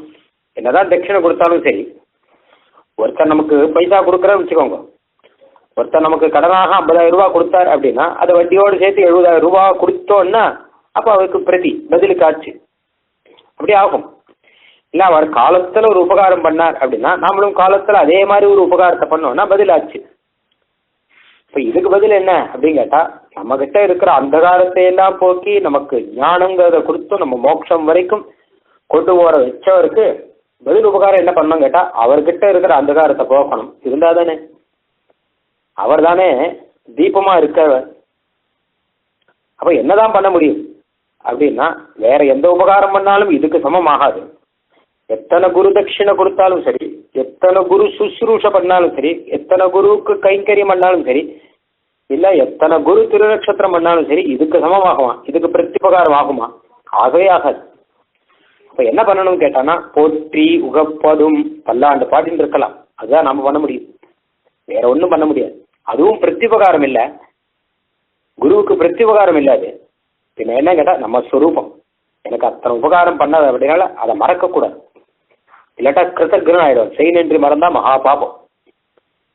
அதனால செய் நன்றி மறக்காமல் அவர் பண்ண உபகாரத்துக்கு எனக்கு பதிலுக்கு எதுவும் பண்ண முடியாது, அந்த உபகாரத்தையே மனசில் நினைச்சுன்னு எனக்கு உபகாரம் பண்ணாரு அப்படின்னு மனசில் நினைச்சுன்னு பல்லாண்டு பாடத்தான் முடியும். நம்மளால் நம்ம சுரூபத்துக்கு நாம் அதை செய்யலாமே தவிர அவர் செஞ்ச உபகாரத்துக்கு எதுவுமே செய்ய முடியாது.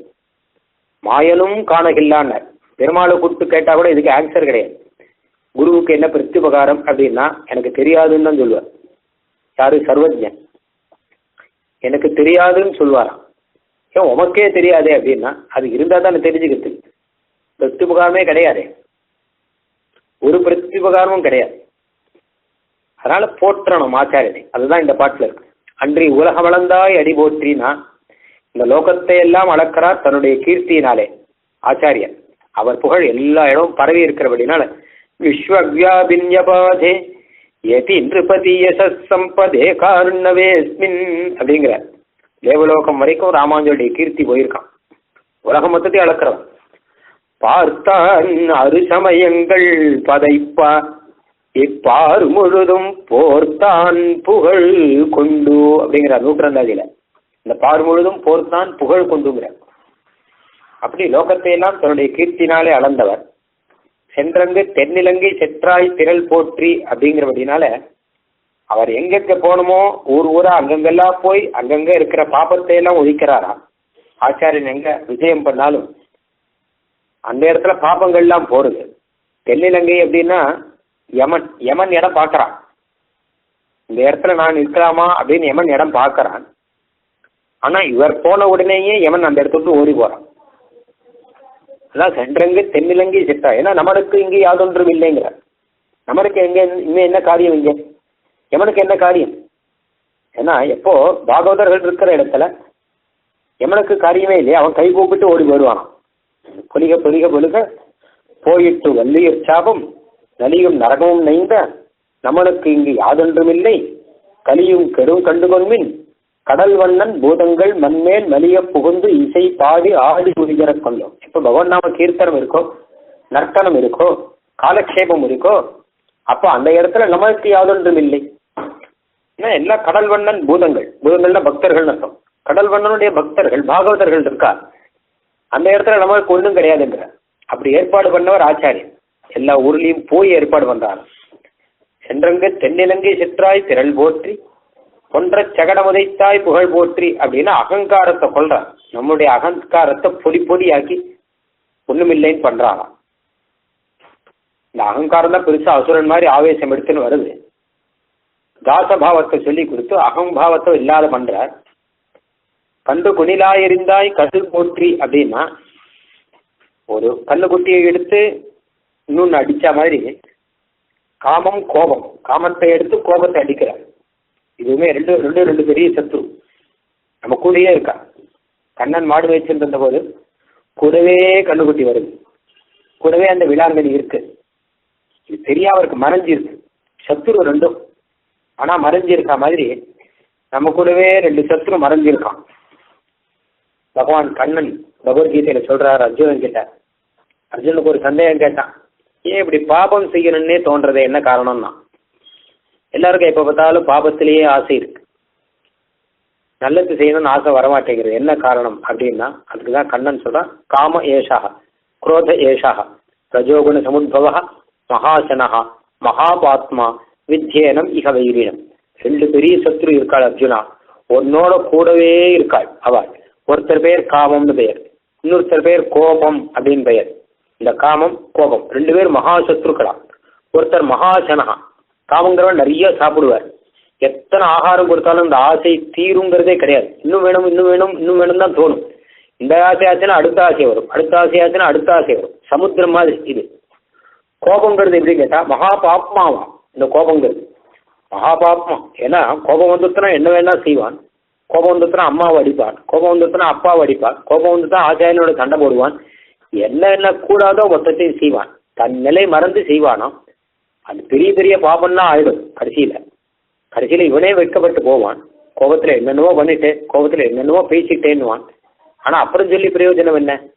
கோபவசப்பட்ட அந்த நிமிஷத்துல குருத்த பாப்பம் நகுரியாத்காக குருத்தோ அந்யாத் குருன்னு அப்படிங்கிற. கோபம் வந்துருச்சுன்னா என்ன பண்றான்னு தெரியாது. குழந்தைகளையெல்லாம் போட்டு அடிப்பான், போட்டு முதுக சாத்துன்னு சாத்தி அந்த மனைவியை அடிச்சு குழந்தைகளை அடிச்சு என்ன நடக்கிறதுன்னு தெரியாது. ஆத்தரம், ஆங்கார். அப்ப இது ரெண்டு இருக்கு, ரெண்டு சத்ரு. வித்யேனம் இக வைரீனம், இந்த ரெண்டு சத்ருவையும் ஒழிக்கணும் அப்படிங்கிறான் கண்ணன். அதுக்குதான் ஆச்சாரியன் வழி பண்றாரா. எப்படி ஒழிக்கணும் அப்படின்னா காமத்தை ஒழிச்சு கோபத்தை ஒழிக்கணும், காமத்தை வச்சு கோபத்தை ஒழிக்கணும்.